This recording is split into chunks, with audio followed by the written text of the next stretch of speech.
For today's webinar entitled Beneficiary Designations After a Divorce. The webinar will last approximately 15 minutes, and at the end, you will be given an opportunity to receive supporting materials by email, free to you.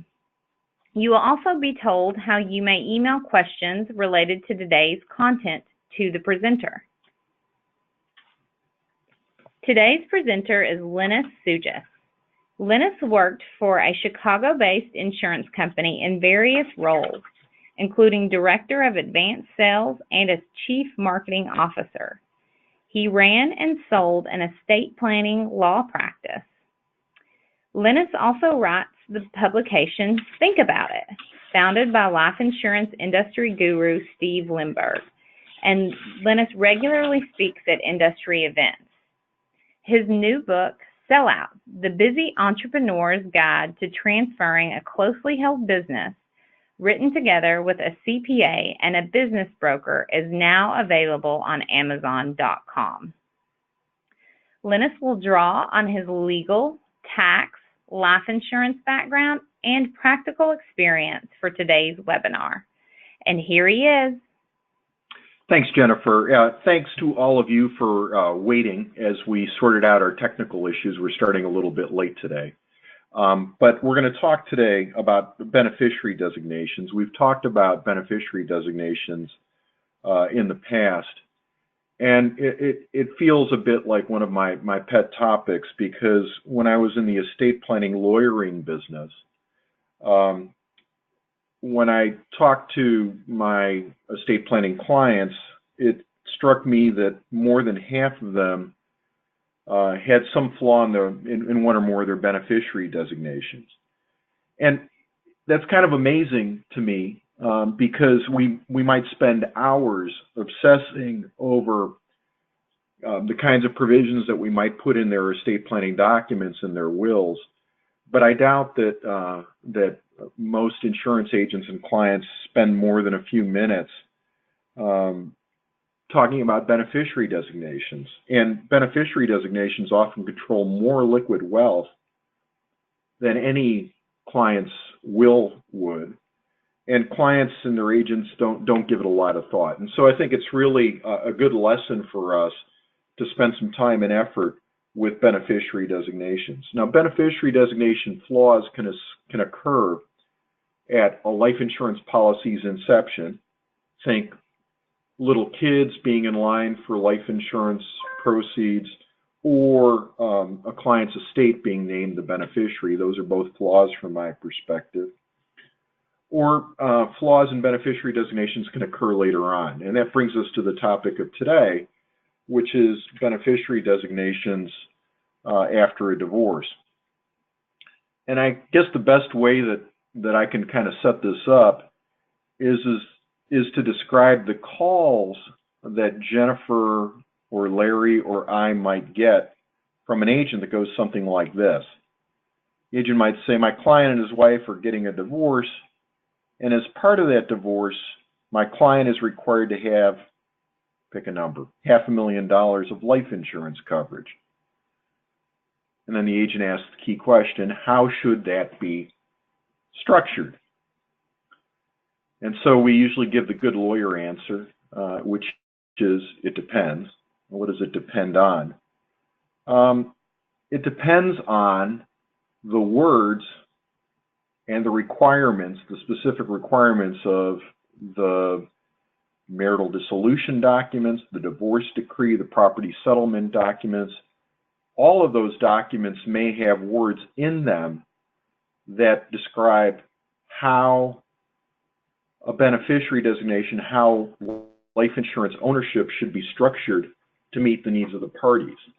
Now, I'd be misleading you if I said it always provides that kind of guidance. Sometimes divorce lawyers aren't very good about writing down, or divorce judges aren't very good about writing down the specific details that apply in our business. And so there's a lot of room for misunderstanding. And so I guess the biggest lesson that I'd like everybody to take away from today's presentation is that the time to talk to clients about divorce-related life insurance issues is during the divorce process. In a perfect world, you'll be an active participant with your customer during that process, not afterwards, because afterwards it's harder sometimes to address those issues during the process.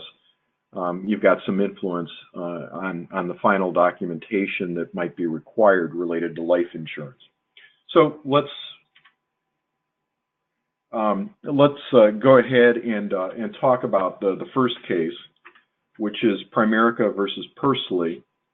It's a Texas case that was decided just a couple of months ago. Primerica asked the court to decide who was entitled to the death proceeds on an insurance company on the life of the husband, Lee.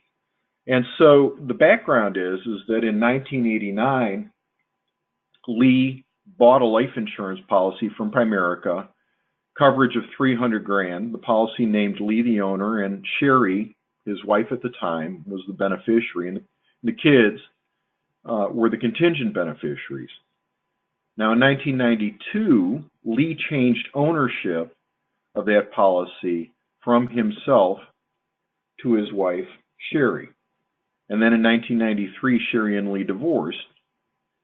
The divorce decree, which was agreed to by both parties, allocated to Lee any and all policies of life insurance in his name, and to Sherry any and all life insurance policies in her name.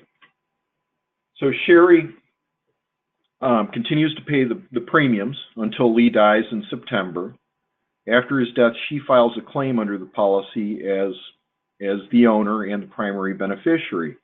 And so Primerica gets ready to process the claim. It learns for the first time that Sherry and Lee were divorced. And Primerica notifies the kids of their status as contingent beneficiaries. And the kids tell Primerica they're going to file a claim for the life insurance proceeds too. And so Primerica gives the proceeds to the court. This is called the interpleader process. And they ask the court to decide who's entitled to the money. And the kids say they're entitled to the money because there's a provision in the Texas code that says that when the parties divorce, the spouse is treated, if she's named as beneficiary, the spouse is treated as having predeceased the insured.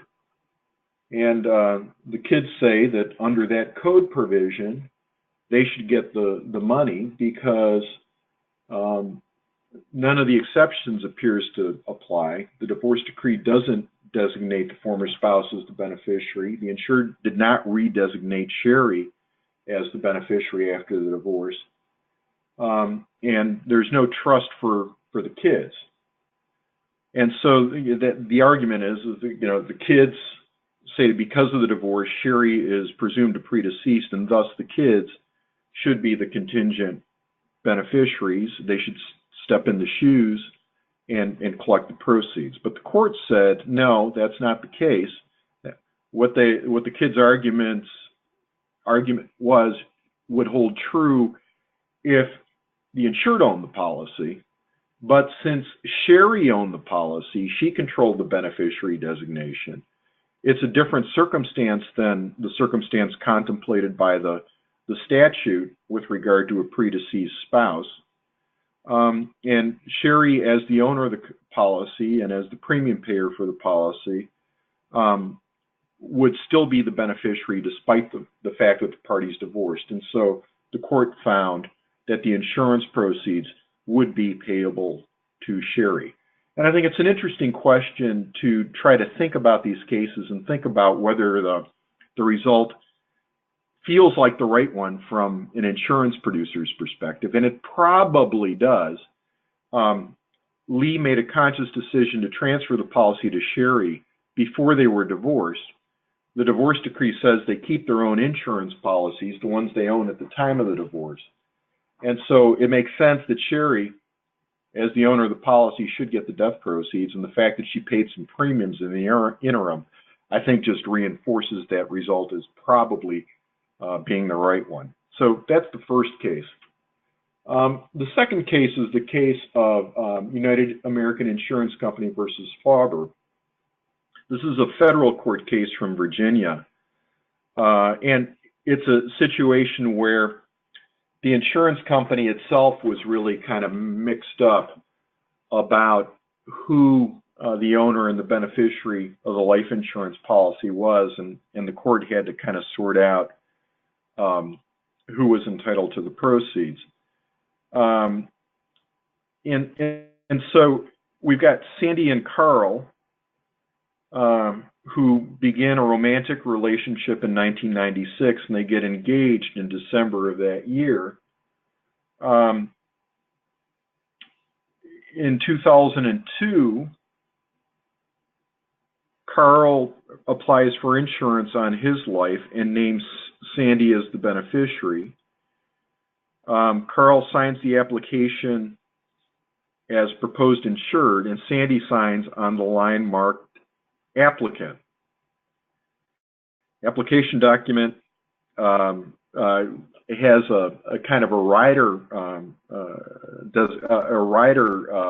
part of the application, and Carl signs as applicant for that.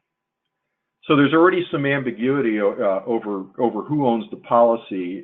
It feels like Sandy signs as applicant, but Carl also signs as applicant on a different part of the application. And so the ambiguity continues because the insurance company, United American, sends communications to both Carl and to Sandy, which go back and forth as to who the owner of the contract is. And the ones near Carl's death continue that ambiguity. In 2012, the insurance company sends Carl a letter that identifies him as the owner and Sandy as the beneficiary. In 2014, the insurance company only sends Faber the letter with information about the policy, ignores the fact that Carl might be an owner. And to complicate matters more, in 2015, Carl and Sandy end their romantic relationship. Carl tells his son, Clinton, to change the life insurance policy so that Sandy is no longer its beneficiary. So Clinton calls the insurance company to change the beneficiary of the policy to himself.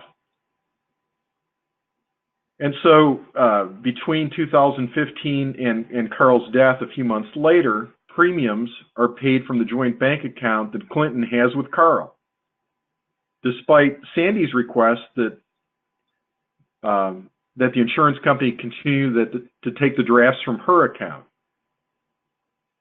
So also in mid-2015, the insurance company sends Sandy an email confirming that she's the owner of the policy. And in 2016, Carl gets confirmation that the beneficiary has been changed to Clinton.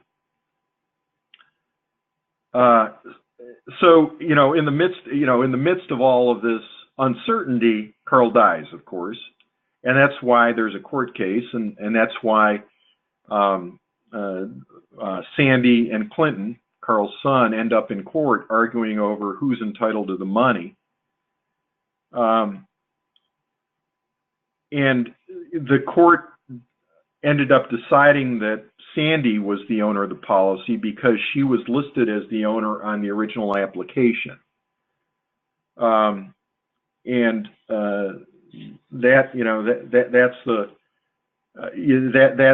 the basis for its ultimate decision, deciding that the insurance proceeds were going to be paid to Sandy. Clinton made the same argument that the court in the prior case had considered, the court in the Primerica case had considered, that because the parties ended their relationship, that Sandy should have automatically been taken off as the beneficiary, been considered to have predeceased, and that he should be the successor. Court said, there are two ways to reject that argument. First of all, the parties were not married, and so any statutory help wouldn't be of help to Clinton. The party would not have automatically been revoked. And also because Sandy owned the contract, the same kind of logic that applied in the Primerica case also applied in the Fauber case. And thus, Sandy was entitled to the death proceeds.